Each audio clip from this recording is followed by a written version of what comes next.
Haleluya, selamat pagi dan salam damai sejahtera kepada saudara dan saudari dan juga kepada semua teman sekerja yang dikasihi di dalam Tuhan Yesus.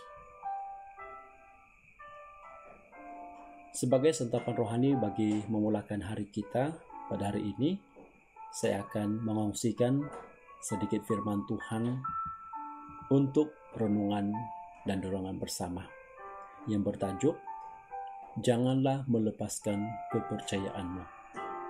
Baik, ini saya memetiknya di dalam Ibrani pasal 10 ayat 35. Mari kita membaca di dalam Ibrani pasal 10 ayat 35. Di dalam nama Tuhan Yesus membaca, sebab itu janganlah kamu melepaskan kepercayaanmu, karena besar upah yang menantinya.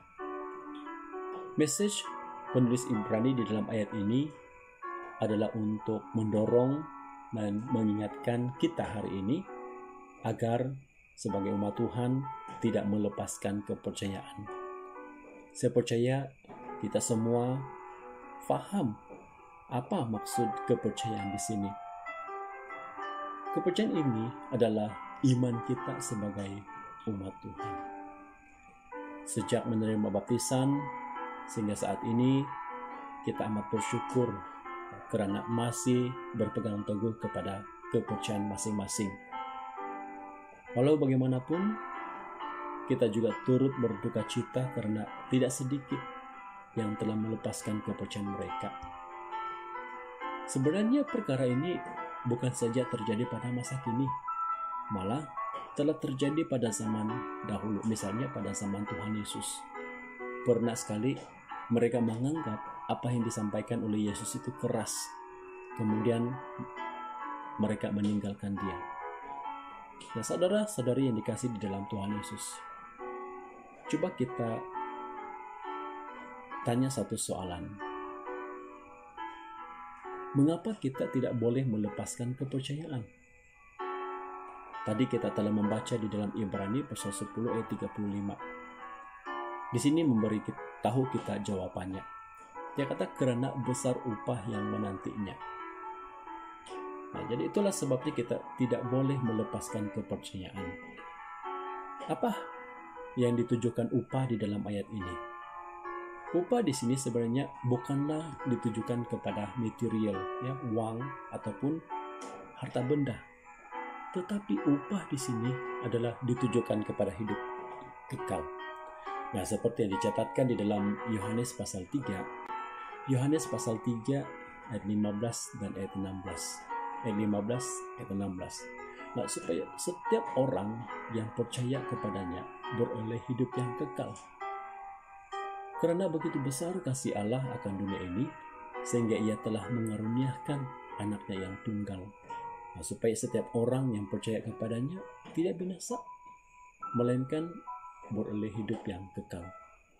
Nah, berdasarkan ayat ini, kita dapat melihat bahwa hidup kekal ini adalah yang telah dijanjikan oleh Tuhan Yesus sendiri. Di dalam 1 Yohanes pasal 2 ayat 25 berkata, 1 Yohanes pasal 2 ayat 25. Dan inilah janji yang dijanjikannya sendiri kepada kita, yaitu hidup yang kekal.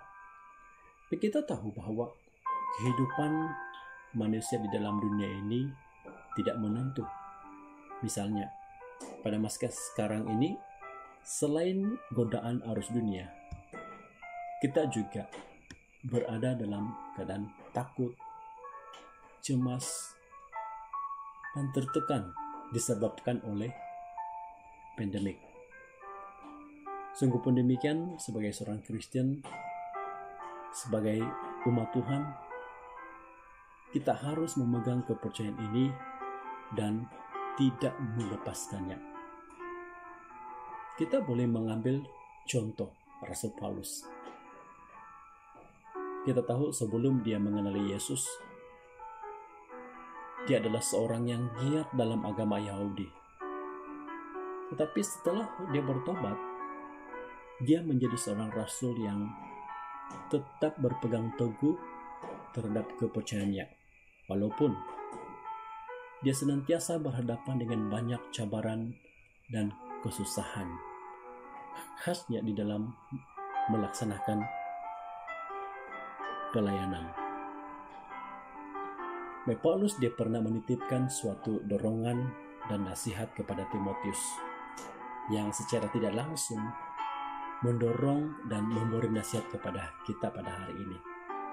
Dan kita boleh melihat di dalam 2 Timotius pasal 4. 2 Timotius pasal 4 ayat 5 hingga 8. Ayat 5 hingga 8 dan ayat 18. Nah, jadi dalam beberapa nas Alkitab di sini, ini merupakan suatu dorongan Paulus kepada Timotius. Dia kata, message-nya di sini ialah kuasai diri dalam segala hal, sabar menderita, melakukan pekerjaan pemberitaan Injil, dan menunaikan tugas pelayanan. Bagi Paulus, dia sudah melaksanakan 4 perkara ini di dalam kehidupannya. Dan kita tahu Paulus ini dia telah memegang kepercayaannya sehingga ke garis akhir. Maka dia mempunyai suatu keyakinan bahwa Tuhan yang akan mengaruniakan kepadanya mahkota kebenaran.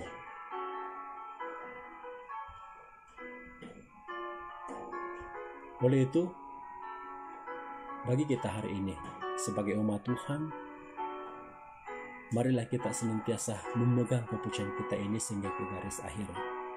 Contohilah Rasul Paulus yang berjaya memegang imannya sehingga ke saat akhir.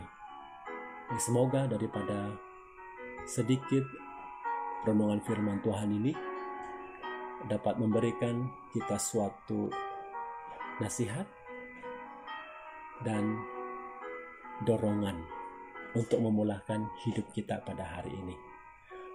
Semoga nama Tuhan Yesus dimuliakan. Amin.